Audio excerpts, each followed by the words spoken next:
existing playground is run by a group of people who are volunteers.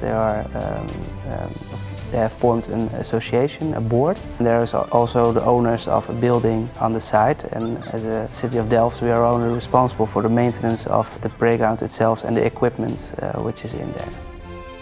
We have a lot of intelligent, creative people in our society, especially in our city with its technical university. And one of the problems is how to upscale your idea into a product that is ready for market. This is why ProFit is interesting for both the municipality, university and business, because with the playground we have created here, we provide an upscale environment where products can be enhanced and developed into a market-ready product. Being a university, of course TU Delft is mostly involved in research in the ProFit project. We do a lot in research, fundamental research with the PhD of Venne van Doorn, but we also have loads of students involved in the project, and I think students can really spark some new innovations together with companies to make sure that we get more people moving. I think users are an essential partner in the design process. So from the beginning, we involved them. Within context mapping, we gave users the opportunity to really reflect on their daily experiences and also to access and also present their wishes and needs.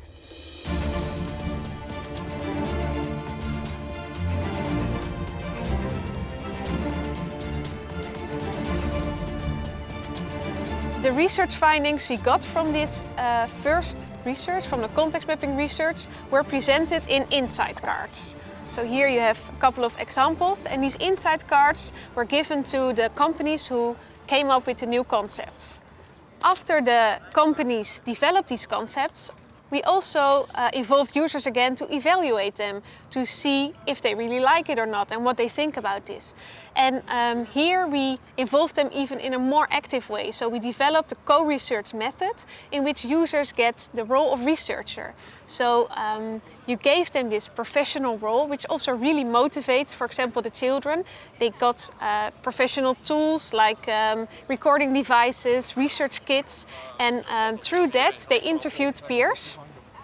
And there you got this authentic view. So you saw the conversations between children, and you really got a peek into their daily life. So, of course, user-centered design is existing. Also, co-design is existing with children, designing with children. But here we took it one step further. So, on one hand, you have the content, which is really important for the design process. But on the other hand, the children themselves and also the schools were very enthusiastic. And they really saw the learning point of using this method.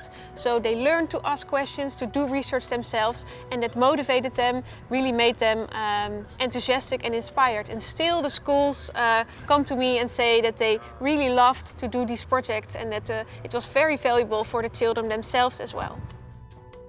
So I coached the PhD project of Venne van Doorn, and I also, as an assistant professor in design for children's play, I always looked at the right integration of children's concerns in the whole project. We found it very fortunate that within ProFit we could get a lot of students involved. There's regular student projects, but also summer workshops. There's also elective courses, like my own course in design for children's play. Students who participated in that course, they thought of many ways to stimulate movement of children with elderly. So how they could combine the interest of children and elderly people. So a lot of crazy ideas came out of that.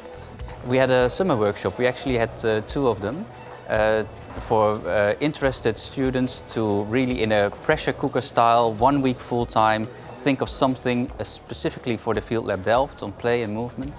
The first year we thought of benches and other things that people could sit or hang or use in a not so active way, but would get them close to the children that were active. So for instance, elderly who sat on those things would somehow be connected to the play and be invited to start being involved in the play. There is, within regular education, there is a course in interactive technology design, and students who did that course made fun playthings that were digitally interactive and really focused on how children could have behaviors that they couldn't have without those sorts of play. So they really added something new to that. We chose to do something with building and destroying because one of our team members, she had 2 little brothers, and we asked them, what would you like to do if everything was allowed? And they said, you know, something like fighting or shooting or being a cowboy. But Niels has a secret. But also building and afterwards destroying, because they really liked to punch something over and to see what happens if something falls down. We wanted to be the game to be a little bit ambiguous about what it is exactly. So when you pick one up, the one that's interactive will be awakened, and after a while, basically, it starts sending signals and it starts vibrating and the tower collapses.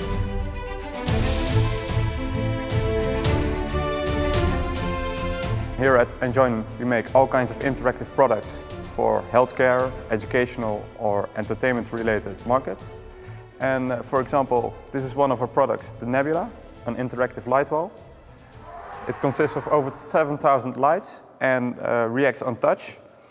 And with it you can play all kinds of games for educational purposes, for healthcare related purposes, anything. For the BlockMe project we created a number of prototypes. This is one of them. We're currently developing it further into the final prototype. At the same time we're also looking at marketing opportunities for the near or distant future. For us the collaboration with the Technical University Delft was very interesting. First because we can work together with the students, have their creative input in combination with our technical output, and that results in exciting new opportunities for new products. It was very good for us within ProFit to be working so closely together with companies, because as a university you don't get that chance too often, and within such a practical situation we learned how to operate in ways that are scientifically correct, but also targeted to what companies want and need. So we did things very quickly and very roughly sometimes when it was necessary for the company, and then we did them more in depth for our own scientific needs. So that is a fun way to explore how you have to level what you do to different stakeholders. So for instance, we worked with Yelp, the company who made the Yelp Memo and actually won the International Innovation Competition. Their prototype is now in the FieldLab. We invited them for our first observational studies, and they went home the same evening with a whole list of points for improvement. And within weeks they had implemented them. Whereas now at the end of the project we do a more in-depth study that we analyze thoroughly. It takes a few weeks, and then we have our material at our, let's say, scientific rigor way. Within ProFit we have been working with many stakeholders. So there were the children, really important as the end users, but there were the companies who have their own needs and targets, and there is our more scientific ideals and wishes. And within ProFit we could bring the three together, and we all benefited from each other. So I think that's really important in such a way of working, that you all understand we all need to get better from it. Children got their voices heard, got better playground equipment developed for them. We got better understanding of how to communicate with children, how to design for them, how to observe play value. Companies got a lot of fresh ideas for new play types, new play equipment, and actually some prototypes developed with them or for them. So innovation in such a setting where everybody from their own need perspective or for their own perspective contributes and gets something out of it, I think that is the future of product innovation.